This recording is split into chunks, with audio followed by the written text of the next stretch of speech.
So, ayan. Ako, papakita ko sa inyo muna. Ito yung itsura ng puso ng saging. Actually, first time kong lulutuin ito. Ayan, natutunan ko lang to sa aking mga kaibigan na taga rito. Ayan yung puso ng saging. Puso ng saging, isaging din. Kaya lang dyan nagmumula siya. Kaya ayan. Pero yan, kasi hindi mo makukuha yan. Nasa dulo rin yan eh. Na, ano. So ayan, nakakuha kami ng 6 na kubol ng saging na saba. Ayan. Ayan. Ano pa niya? Oh, sama-sama. Ay! Madali lang ano yan, magkuha. Ayan. Kaya lang, 2 weeks pa yan bago mahinog. Pero ito, pwede lang iluto. Ayan. So, ang dami niyan. Kaya, ayan. Ayan. So, actually, ito, torta ko to. First time ko lang to. Hindi ko alam to, pero first time ko lang. So, ganito. Ayan, nagpapasalamat ako. Ayan, kay la kuya. Ayan, kuya. Ayan, sila sir. Hindi na ako kay la nanay. Hindi na ako magme-mention ng name. For allowing me to harvest, ayan, anywhere in this 28 hectares na lupain nila. 28 hectares tong lupain na to. Ayan, so, hindi ito mauubusan sa dami. Kahit na maraming mga nakatira na mga hindi pa rin mauubusan. Pero hindi, kasi sarili nila to, so, hindi naman ganun karami yung nakatira. It's a private property.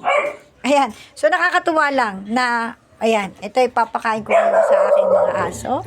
Yan ang ulam nila, ito torta ko.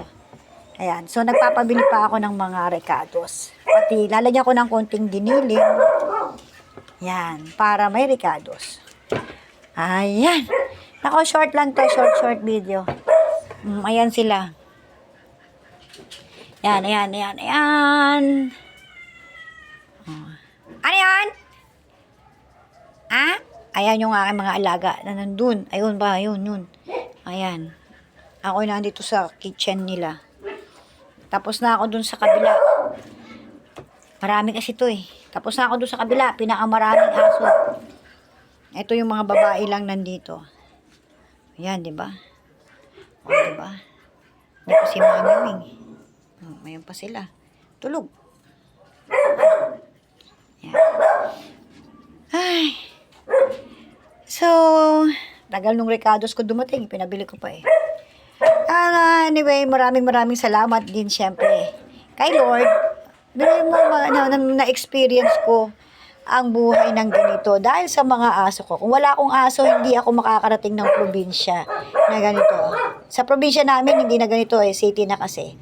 Pero ito talaga is talagang masasabi mong probinsya. And parang, alam mo yun, lahat meron.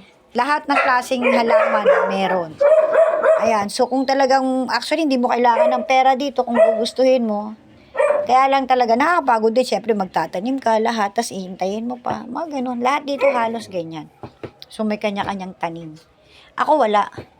Kaya nakikiharvest lang ako pag kailangan. Pag kailangan ko. Ayan. Alright. So, thank you Lord. Syempre, thank you kay Lord unang-una to experience this. Kundi dahil sa mga aso ko, hindi ko ma-experience to.